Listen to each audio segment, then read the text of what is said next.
అందరికీ నమస్కారం. Welcome to Bharathi TV. Jaganmohan Reddy తమ యొక్క రాజీనామా లెటర్ని గవర్నర్కి అందించారు. ఆంధ్రప్రదేశ్ ఎన్నికలకు సంబంధించి 2024 ఎలక్షన్స్లో కూటమి ఏదైతే ఉందో దగ్గరగా 150కి పైగా సీట్లను సాధించబోతుంది.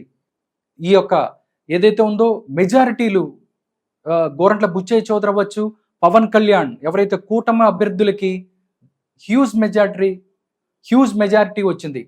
దీన్ని తీసుకుని ఆయన తమ యొక్క ఓటమిని ఒప్పుకున్నాడు. జగన్మోహన్ రెడ్డి తమ యొక్క ఓటమిని ఒప్పుకొని రాజ్ భవన్కి వెళ్ళి అక్కడ తమ యొక్క రాజీనామాని గవర్నర్కి అందించారు. గత 5 సంవత్సరాలుగా ఏదైతే నేను రాజుని అన్నటువంటి అహంకారంతో ఏదైతే ముందుకెళ్ళాడో జగన్మోహన్ రెడ్డి, ఇలా అహంకారపూరితమైనటువంటి కక్ష సాధింపు ప్రభుత్వం మీద ప్రజలు నిజంగా వాళ్ళు బాధ్యతతో కాకుండా కక్షతో ఓటు చేశారని చెప్పొచ్చు. లేకపోతే ఇప్పటి వరకు ఆంధ్రప్రదేశ్ చరిత్రలో ఇప్పటి వరకు టీడీపీకి దక్కని అరుదైన విజయం ఇప్పుడు ఆంధ్రప్రదేశ్ ప్రజలు టీడీపీకి ఇచ్చారు. నిజంగా ఇప్పుడు ఈ పరిస్థితికి కారణం జగన్మోహన్ రెడ్డి అని చెప్పుకోవచ్చు. ఎందుకంటే మొదటి నుంచి కూడా ఏదైతే అభివృద్ధికి సంబంధించో లేకపోతే సంక్షేమం ఇస్తున్నాను, నేను ప్రజలకి ఎంతో కొంత ముష్టేస్తున్నాను అన్న భావనలోనే ఉన్నాడు. దాంతోపాటు ప్రతిపక్షాన్ని కానీ డెవలప్మెంట్ని కానీ పట్టించుకోని పరిస్థితి. ఈ పరిస్థితుల్లోనే వాళ్ళు స్థానిక సంస్థల ఎన్నికలు అవ్వచ్చు, మిగతా ఏ ఎలక్షన్ కూడా ఆంధ్రప్రదేశ్లో ప్రజలు ఎవరిని కూడా మాట్లాడనివ్వలేదు. నేను డబ్బులు ఇస్తున్నాను కాబట్టి మీరు మూసుకొని కూర్చోండి అన్న దూరంలోనే వెళ్ళింది. కానీ ఆంధ్రప్రదేశ్ ప్రజలు ఎవరైతే ఉన్నారో విఘ్నులు, వాళ్ళకి ఏం కావాలో వాళ్ళకి తెలుసు. ఎందుకంటే రాజశేఖర్ రెడ్డి బిడ్డని అని చెప్పి నేను వాళ్ళ నాన్నలాగా పరిపాలన చేస్తాను అన్నటువంటి అట్లా వచ్చిన జగన్మోహన్ రెడ్డి ప్రజలను మర్చిపోయిన పరిస్థితి ఏదైతే ఉందో, నేను ఎంతో కొంత వాళ్ళకి డబ్బులు ఇస్తున్నాను కాబట్టి మీరందరూ అరకుండా ఉండండి, నేను ఏదైనా చేసేస్తాను, ఈ ధోరణే ఏదైతే ఉందో ఆయన్ని నిండా ముంచింది అని చెప్పొచ్చు. దాంతోపాటు ఓన్లీ ఆంధ్రప్రదేశ్ ప్రజలనే కాదు, వైసీపీ కార్యకర్తలను కూడా పట్టించుకోని పరిస్థితి, వైసీపీ కార్యకర్తల్ని నాయకులను కూడా పట్టించుకోని పరిస్థితి, ఓన్లీ కోటరీ మీదే బతికిన పరిస్థితి ఈ 5 సంవత్సరాలు. దాంతోపాటు ఆయన చేసిన ఏదైతే కార్యక్రమాలు ఉన్నాయో ప్రజల్లో అసహ్యం కలిగించిన పరిస్థితి. చంద్రబాబు నాయుడు అరెస్టు చేయటం కానీ, అంతకుముందు 2019కి సంబంధించి ఆయన ఇచ్చిన హామీలు ఒక్కటి కూడా నెరవేర్చిన పరిస్థితి. ప్రత్యేక హోదాను తీసుకెళ్లి ఎక్కడో పెట్టారు, పోలవరాన్ని ఎక్కడో బొంద పెట్టారు, అమరావతిని నెట్ట నిలువున ముంచేసి అక్కడ పాడుపెట్టిన పరిస్థితి. ఈ అంతటి కూడా ఉత్తరాంధ్ర అవ్వచ్చు, ఉత్తరాంధ్ర లేకపోతే కోస్తలాంధ్రకి సంబంధించిన ప్రజలే కాదు, రాయలసీమ ప్రజలు కూడా, నా ప్రజలు, రాయలసీమ నాది, పులివెందల నాది అన్నటువంటి ప్రజలు కూడా అక్కడ ఇప్పుడు చూసుకున్నట్టయితే పవన్ కళ్యాణ్కి దగ్గరగా 60-70 వేల మెజారిటీ, 20,000 30,000 మెజారిటీతోనే ఆయన వస్తున్న పరిస్థితి కనబడుతుంది అక్కడ. అంటే రాయలసీమలో కూడా వైఎస్ఆర్ కాంగ్రెస్ పార్టీని చీకొట్టారు అని చెప్పొచ్చు ప్రజలు. ఎంతో కొంత వచ్చిన 4-5 సీట్లు కూడా అక్కడి నుంచే వచ్చిన పరిస్థితి. లేకపోతే నెల్లూరు అవ్వచ్చు, లేకపోతే కర్నూలు, పులివెందుల, కడపకు సంబంధించి ఇదంతా కూడా వైఎస్ఆర్ కాంగ్రెస్ పార్టీ కంచుకోటగా ఉన్న పరిస్థితి. కానీ ఇప్పుడు మాత్రం ఈ ఎలక్షన్స్లో జగన్మోహన్ రెడ్డికి సొంత ప్రాంతం వాళ్ళే షాక్ ఇచ్చారని చెప్పొచ్చు. అదేవిధంగా చంద్రబాబు నాయుడికి సంబంధించి 74 ఏళ్ల ఒక ఆయన్ని తీసుకెళ్లి అక్రమంగా కేసులు పెట్టి లోపల పెట్టించిన పరిస్థితి.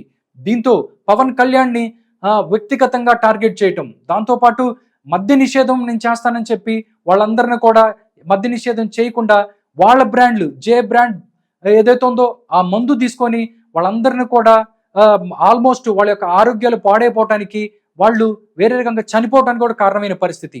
ఇట్లాగా చూసుకుంటే ప్రభుత్వ ఉద్యోగులు మొత్తం ఆంధ్రప్రదేశ్కి సంబంధించి పోస్టల్ బ్యాలెట్ చూస్తే 80-90% ఇక్కడ అధికార పార్టీకి వ్యతిరేకంగా ఓటు చేసిన పరిస్థితి, కూటమికి ఓటేశారు. అంటే అంగన్వాడీలు అవ్వచ్చు, టీచర్లు అవ్వచ్చు, ఎవరైనా కానీ అందరినీ కూడా మోసం చేశాడు అని చెప్పి అందరూ కూడా ఆంధ్రప్రదేశ్ ప్రజలు నిర్ధారించుకున్నారు. అందుకే ఆంధ్రప్రదేశ్లో ప్రజలంతా ఏకపక్షంగా తీర్పిచ్చారు. కూటమికి చంద్రబాబు నాయుడు ఎవరైతే ఉన్నారో ఆయన ముఖ్యమంత్రి కావాలి, ఆంధ్రప్రదేశ్కి సంబంధించి పరిశ్రమలు రావాలి, డెవలప్మెంట్ జరగాలి, పిల్లల భవిష్యత్తు బాగుండాలి, వాళ్ళకి ఉద్యోగాలు రావాలి, వాళ్ళందరూ కూడా సంతోషంగా ఉండాలంటే వాళ్ళకి ఒకే ఒక అదేంటంటే చంద్రబాబు నాయుడే కావాలని వాళ్ళందరూ కూడా ఓట్ చేసిన పరిస్థితి. ఇప్పుడు చూస్తే దగ్గరగా 160కి పైగా స్థానాలని కూటమి గెలుచుకుంది. నిజంగా జగన్మోహన్ రెడ్డి తమ జీవితంలో ఏదైనా తప్పు చేశాడంటే ఇంతకన్నా దారుణమైనటువంటి తప్పు ఏదైతే ఉండదు. ఎందుకంటే 2019 తర్వాత అధికారంలోకి వచ్చిన తర్వాత ఆయన చాలా జాగ్రత్తగా చేసుకున్నట్టయితే 2024 కూడా ముఖ్యమంత్రి అయ్యే పరిస్థితి. బట్ కక్ష సాధింపే ధ్యేయంగా పనిచేశాడు ఆయన. ప్రజలకు ఎంతో కొంత నేను ఇస్తాను, పక్కకి వెళ్ళిపోండి, నేను కావాల్సింది చేసుకుంటాను అన్న ధోరణిలోనే సాగింది జగన్మోహన్ రెడ్డి పరిపాలన. దానికి నిదర్శనమే ఈ రోజు ఓట్ చేసిన ప్రజలు, ఈ రోజు తీర్పిచ్చిన ప్రజలు ఎవరైతే ఉన్నారో ఇంక చాలు, ఇంక నువ్వు చేసింది చాలు అని ఇంటికి పంపించిన పరిస్థితి. నిజంగా వైఎస్ఆర్ కాంగ్రెస్ పార్టీ కానీ ఇంకొక వాళ్ళకి నాయకులు కానీ అదేవిధంగా వాళ్ళైతే ఫ్యాన్స్ ఎవరైతే ఉన్నారో వాళ్ళందరికీ కూడా నిజంగా ఇది ఒక ఘోర పరాభవం అని చెప్పొచ్చు. ఇప్పుడు అంటే అంతకుముందు 151 మంది ఎమ్మెల్యేలు ఉన్నారని చెప్పి 23 మంది ఎమ్మెల్యేలు ఉన్నారని చెప్పి చంద్రబాబు నాయుడిని తెలుగుదేశం పార్టీని లేకుండా చేద్దామన్న పరిస్థితి. అసెంబ్లీలో ఏ విధంగా వాళ్ళు ప్రవర్తించారో ప్రజలందరూ చూశారు. కానీ ఇప్పుడు నెంబరు అంతకన్నా పెరిగింది, 151 కన్నా పెరిగింది. ఇటువైపు చూస్తే 10-15 మందో, అటువైపు 160 మంది. అంటే అసెంబ్లీని ఒక్కసారి ఊహించుకోవచ్చు ఏ రేంజ్ లో ఉండబోతుందో. అసెంబ్లీని ఈ నంబర్ని చూసి అసెంబ్లీకి రావడానికే భయపడే పరిస్థితి ఆంధ్రప్రదేశ్లో వైఎస్ఆర్ కాంగ్రెస్ పార్టీకి ఉంది. నిజంగా ఇప్పటికైనా తప్పును తెలుసుకొని ఒక నిర్ణయాత్మకమైన ప్రతిపక్షంగా ఉండి ప్రజల కోరికలు ఏదైతే ఉన్నాయో, ఆకాంక్షలు ఏదైతే ఉన్నాయో అవన్నీ తీర్చాల్సిన సమయం ఉంది. లేదు మళ్ళీ నేను ఏ విధంగా ఎలాగైనా చేసేస్తాననుకుంటే మాత్రం, ఎందుకంటే సెంటర్లో తెలుగుదేశం పార్టీ నిర్ణయాత్మకంగా వ్యవహరించబోతుంది. ఎంపీలకు సంబంధించి ఎన్డీఏ గవర్నమెంట్లో కేసులు ఒక పక్కన ఉన్నాయి. ఇవన్నీ కూడా జగన్మోహన్ రెడ్డిని ముంచటానికి రెడీగా ఉన్నాయి. మునిగిపోతాడా లేకపోతే ఏం జరుగుతుందో తెలియాలంటే కొన్ని రోజులు వెయిట్ చేయాల్సిందే. Let's wait. ఫలితాలని ఇంకా దాదాపుగా కొలిక్కొస్తా ఉన్నట్టున్నాయి.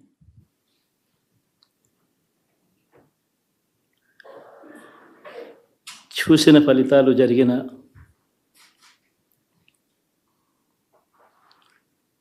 పరిస్థితులు చూస్తే నిజంగా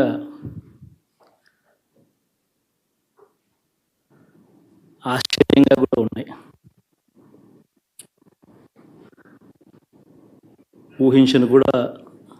ఊహించలేదు ఇలా జరుగుతుందని, ఇలా వస్తాయని కూడా. బట్ ఎస్,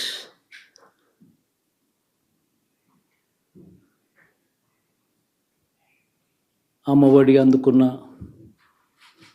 53 లక్షల మంది తల్లులకు మంచి చేసిన, పిల్లలు బాగుండాలి, వాళ్ళ చదువులు బాగుండాలని తాపత్రయపడుతూ అడుగులు వేశాం. మరి అక్క చెల్లెమ్మల ఓట్లు ఏమయ్యాయో తెలీదు. 66 లక్షల మంది అవ్వాతాతలకు, వితంతులకు, వికలాంగులకు గతంలో ఎప్పుడు జరగని విధంగా మంచి చేశాం. వారి కష్టాల్లో తోడుగా ఉంటూ, వారి కష్టాన్ని అర్థం చేసుకుంటూ,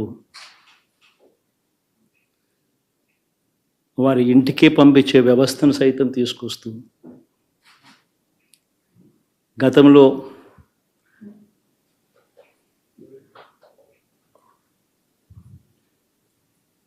మా ప్రభుత్వం అధికారంలోకి రాకమునుపు ఇస్తా ఉన్న చాలని పెన్షన్ నుంచి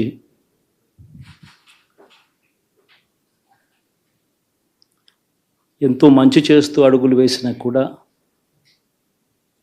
ఆ అవ్వాతాతలు చూపిన ఆప్యాయత ఏమైందో కూడా తెలియడం లేదు.